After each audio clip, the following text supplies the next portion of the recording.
चंद घंटों बाद मुल्की तारीख का एक अहम तरीन अदालती महाज शुरू होने जा रहा है और बैक वक्त मुल्क की 3 बड़ी और अहम अदालतों में ये महाज खुलने जा रहा है। सुप्रीम कोर्ट, फिर हाई कोर्ट, फिर खसूसी अदालत।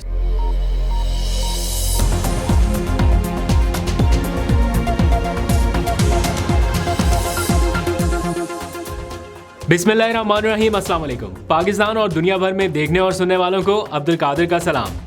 हमारे कायद मोहतरम जनाब कायद आज़म मोहम्मद अली जिन्ना का आज 147वां यौम पैदाइश मनाया जा रहा है, बल्कि अब तो तकरीबन ख़त्म होने के करीब है।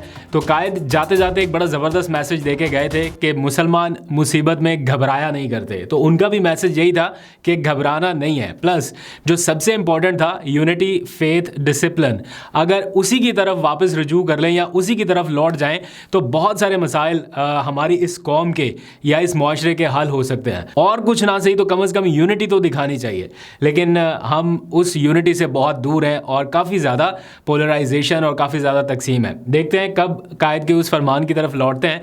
अब 45 दिन का वक्त बाकी रह गया। 45 दिन की टोटल गेम है जिसमें यूनिटी का मुजाहरा करना पड़ेगा। जैसे तैसे सही, मुश्किल हालात होंगे लेकिन यूनिटी का मुजाहरा करेंगे, फेथ रखेंगे, डिसिप्लिन दिखाएंगे, तभी वो हासिल कर सकते हैं जो इस वक्त थोड़ा मुश्किल लग रहा है।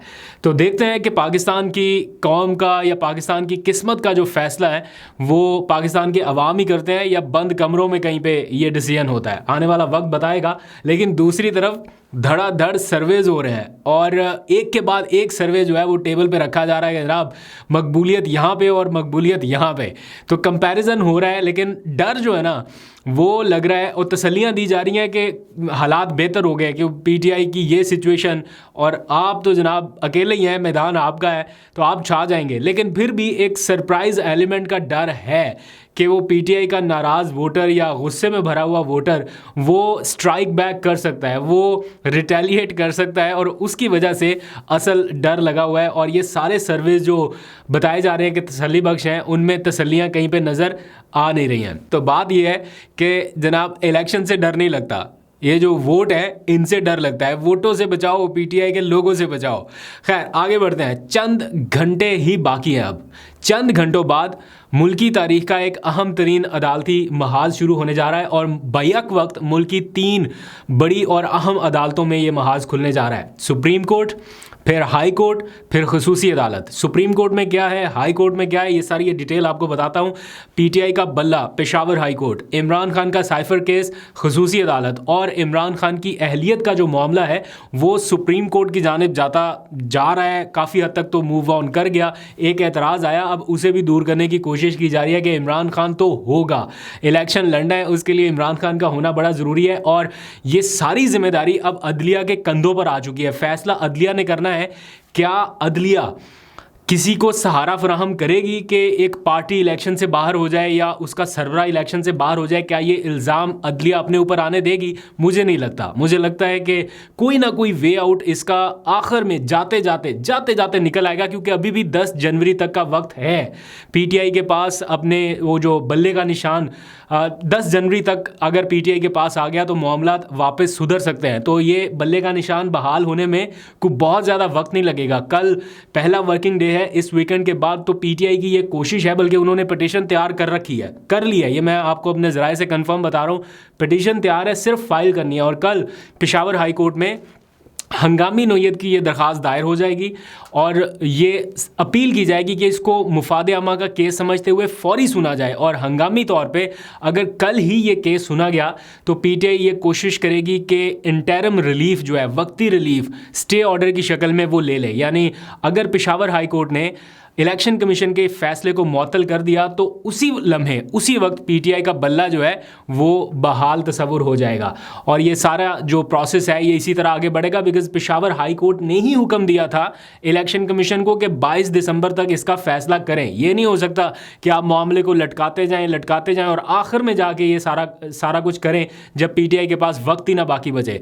तो ये भी पेशावर हाई कोर्ट का जो फैसला था वो पीटीआई की फेवर में गया, क्योंकि पता चल रहा था कि बल्ला नहीं इन्होंने देना। तो उन्होंने कहा जो फैसला करना है अभी फ़ौरन करें ताकि बाद में फिर इस फैसले को देखा जा सके। तो फैसला भी पेशावर हाई कोर्ट के ऑर्डर पर ही हुआ है, वरना इनका इरादा था कि अभी महफूज रखते हैं थोड़ी देर और, एंड में जाके पीटीआई को ज़रा डज लगाएंगे, लेकिन उससे पीटीआई फ़िलहाल बच गई और मौका मिल गया अदालतों में रजू करने का। आज की एक और डेवलपमेंट, बड़ी दिलचस्प डेवलपमेंट, वो परवेज़ खट्टक साहब ने कहा कि जनाब बल्ले का निशान तो मुझे मिल रहा था, मैंने मना किया बल्ले का निशान लेने से, और मैंने कहा कि जनाब तहरीरी तौर पे मैंने लिख के दिया कि मैं नहीं लेता बल्ला शल्ला, मैं अपना निशान अपनी पार्टी खुद करूँगा।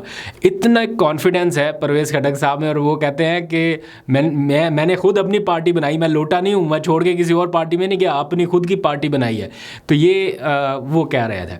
तो बहुत सारे लोगों ने क्वेश्चन किया कि बल्ले का निशान किसने ऑफ़र किया, ये क्या कोई बल्ले का निशान फॉर सेल है या कोई ऑक्शन पे लगा हुआ है या क्या है, किसने कहा कि बल्ले का निशान हम आपको दे देते हैं। तो उनका गालबन इशारा इलेक्शन कमीशन की तरफ था, लेकिन इलेक्शन कमीशन ने कहा भाई हमने कोई नहीं कहा को, उन्होंने तहरीरी बयान जारी कर दिया, उनके उस बयान से उन्होंने इख्तलाफ किया और कहा कि हमने नहीं कहा। तो अब वापस परवेज़ खट्टक साहब के पास बॉल है कि फिर आपको किसने कहा, अब ज़रा हिम्मत करें और बताएं कि किसने आपको ये तसल्ली दी या किसने आपको ये लारा लगाया है, किसने आपको ये कहा। तो ये खैर इस तरह की चीज़ें मार्केट में आती रहती है, मुझे नहीं लगता इसको इतना ज़्यादा सीरियस या संजीदा लेना चाहिए। जिसको संजीदा लेना चाहिए वो है पीटीआई का एक अहम तरीन पैगाम अपने उन लोगों के नाम जिन्होंने कागजात नामजदगी जमा कराए, क्योंकि स्क्रूटनी का अमल अब शुरू हो चुका। तो वो ये कह रहे हैं कि कुछ लोगों को स्क्रूटनी के लिए ऐसी जगहों पे बुलाया जा रहा है फ़ोन करके कि जिस जगह पे जाना ज़रूरी नहीं है, क्योंकि जहाँ पे कागजात नामजदगी जमा हुए वहीं पे जाके स्क्रूटनी का अमल होगा। तो वो उन्होंने एक अलर्ट जारी किया आज कि अगर किसी कारकुन को किसी मुतबादल जगह पे बुलाया जाए तो वो हरगिज़ ना जाए। तो इसलिए ये पैगाम भी आप लोगों के लिए है। अब आ जाइए एक और बहुत अहम तरीन केस जिसके ऊपर इस वक्त बात नहीं हो रही, और हो सकता है कि कल भी ना हो, परसों भी ना हो, और आने वाले वक्त में आपको कम बातें देखने को मिले, क्योंकि पाबंदियाँ बहुत ज़्यादा हो चुकी हैं और इसको डिस्कस करने से भी एक तरह से वो कहा गया है कि सीक्रेट एक्ट है तो इसको डिस्कस नहीं किया जा सकता। लेकिन उस अदालती ऑर्डर के पैरामीटर्स में रहते हुए जो बात हम कर सकते हैं ओपन ट्रायल के हवाले से वो कर देते हैं। कल इमरान खान साहब का फिर से ट्रायल होने जा रहा है, मतलब ट्रायल उनका जारी है, कल तक मुलतवी हुआ था और कल फिर से जज साहब जो है वो पहुंचेंगे अडयाला जेल में। और 25 गवाहान थे, तमाम गवाहान के बयानात कलमबंद हो चुके हैं, अब अगला प्रोसेस उसके ऊपर जिरा होने का है। तो ऐसा लग रहा है जो इस वक्त डिस्कस हो रहा है आसपास अतराफ में, जो एक फील आ रही है, जो एक वाइब आ रही है, वो ये कि तोशाखाना की तर्ज पे साइफर केस में कोई ना कोई सज़ा जो है वो इलेक्शन से पहले पहले सुनाई जा सकती है। बिकॉज़ इमरान खान साहब जा रहे हैं सुप्रीम कोर्ट में, और अगर तोशाखाना केस से उन्हें रिलीफ मिल गया तो वो कहीं इलेक्शन में हिस्सा ना ले लें। इसलिए बड़ा ज़रूरी है सियासी मुखालफिन के लिए कि उन्हें किसी दूसरे केस में भी सज़ा सुनाई जाए। तो जितनी तेज़ी से अब ट्रायल आगे बढ़ रहा है, जितनी स्पीड लगी हुई है, जितनी तेज़ी से गवाहान को ला के बयानात कलमबंद किए जा रहे हैं, उनके इमरान खान के वकला कह रहे हैं कि हमारे सामने सारा कुछ नहीं आने दिया जा रहा, अचानक रात को कहीं पर पता चलता है कि सुबह केस की समाअत है। तो ये सारा कुछ इस वक्त हो रहा है और अब ये मामला बहुत ख़तरनाक स्टेज की तरफ जा चुका है, ये बहुत सीरियस है। इसको अगर इस्लामाबाद हाई कोर्ट से इमरान खान साहब को रिलीफ ना मिला, या 28 तारीख को इस्लामाबाद हाई कोर्ट में भी इसकी समाअत होनी है जिसमें ये ट्रायल रोकने की इस्तदा की गई है, तो अगर इस्लामाबाद हाई कोर्ट से रिलीफ मिला तब इमरान खान साहब के लिए रिलीफ होगा। अदरवाइज़ मुझे ये तोशाखाना की तरह कोई सज़ा का मामला नज़र आ रहा है। इस वक्त आपको अपडेट करता रहूँगा जो भी होगी सिचुएशन। उनके वकला बहुत भरपूर तरीके से इस केस को लड़ रहे हैं जस्टिस मियाँ गुल हसन औरंगज़ेब की अदालत में। 28 को इसका केस लगना है, तब आपको बताऊँगा क्या अपडेट हुई है। फिर अभी थोड़ी देर पहले की रिसेंट अपडेट मुस्लिम लीग नवाज़ के लिए है, 3 झटके बैक टू बैक एक ही तरह के ऑर्डर्स में लग गए कि वो आहत चीमा साहब भी फारिग हो गए, जो मुस्लिम लीग नून के बहुत करीबी जाने माने करीबी साथी समझे जाते हैं। वो निगरान हुकूमत में क्या कर रहे थे? पहली तो बात यह है कि इलेक्शन कमीशन इतनी देर तक क्यों बर्दाश्त करता रहा। बहरहाल देर आए दुरुस्त आए, इन्होंने आहत चीमा साहब को हटाने का ऑर्डर किया, उसके ऊपर इम्प्लीमेंटेशन भी बहुत देर से हुआ। मतलब जिसके मातहत सारी हुकूमतें हैं निगरान हुकूमतें हैं उसके ऑर्डर ही नहीं माने जा रहे थे और बड़ी देर से जाके माना गया इलेक्शन कमीशन का ऑर्डर, और फाइनली निगरान वज़ीर आज़म ने फारिग करने का ऑर्डर जारी किया और उधर से सदर मुमलिकत ने मंजूरी दी। और फिर इस्लामाबाद में मुस्लिम लीग नून को जो बड़ा झटका लगा वो आईजी इस्लामाबाद की बरतरफी और साथ ही डिप्टी कमिश्नर इस्लामाबाद, इन दोनों को जो ओहदों से हटाने का इलेक्शन कमीशन ने ऑर्डर दिया, आज बाज़ाब्ता उसकी मंजूरी हो गई। ये दोनों जो हैं वो समझे जाते हैं बहुत करीब मुस्लिम लीग नून के, और इस्लामाबाद में और ख़ास तौर पे जो अब साबिक कह सकते हैं हम, साबिक आईजी पुलिस की तरफ से हालिया वक्त में या पिछले चंद महीनों में जो कुछ हुआ, मैं डिटेल में नहीं जाता, सब आपके सामने है। फिर एक थोड़ी सी कदरे बेहतर खबर ये कि कागजात नामजदगी मंजूर होने का सिलसिला अब जारी है। उधर मुस्लिम लीग नून के कुछ लोगों के कागजात मंजूर हुए, इधर पीटीआई से हमाद अज़हर के कागजात मंजूर हो गए। उन्होंने ट्वीट करके भी बताया अब मामला आप लोगों तक है, कारकुनान तक है। सलमान अकरम राजा के कागजात भी मंजूर हो गए। तो अब सारी गेम जो है वो कारकुनान के हाथ में है। देखते हैं कि आप लोग किस तरह से इन उम्मीदवारों के साथ क्या सलूक करते हैं, कितना वोट की सूरत में निकलता है, क्योंकि टर्न आउट ही एक मेजर फैक्टर हो सकता है। जितना ज़्यादा टर्न आउट होगा उतना ज़्यादा पीटीआई को बेनिफिट होगा, जितना कम टर्न आउट होगा उतना नुकसान पीटीआई और इमरान खान को होगा।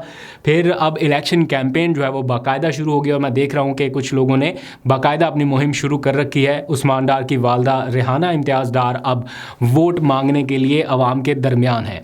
उस्मान डार नहीं जा सके लेकिन उनकी जगह उनकी वालदा अब अवाम में निकली है और वो ये कह रही हैं कि इस बार सियालकोट उन्हें वोट करेगा।